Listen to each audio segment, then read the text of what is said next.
Jou daaglikse CLF inspirasie. Die Here doen wonders. Besef tog dat die Here wonders gedoen het vir die wat aan hom getrou is. Psalm 4 vers 4. In hierdie psalm roep Dawid ook na God. Hy is bekommerd oor die mense wat hom kwaad wil aandoen. Hy praat van mense wat vals is en leuns vertel. Later skryf hy dat hy op die Here sal vertrou en dat hy dan veilig sal woon.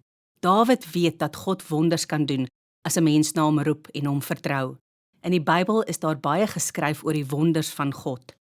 Ons menslike verstand is te klein om regtig te kan verstaan hoe groot God is en hoe groot die wonders is wat hy kan doen. Ons kan maar in God glo en op hom vertrou. Hy kan groot dinge laat gebeur, in sy kinders se lewe, maar ook oral in die wêreld. Kom ons bid saam.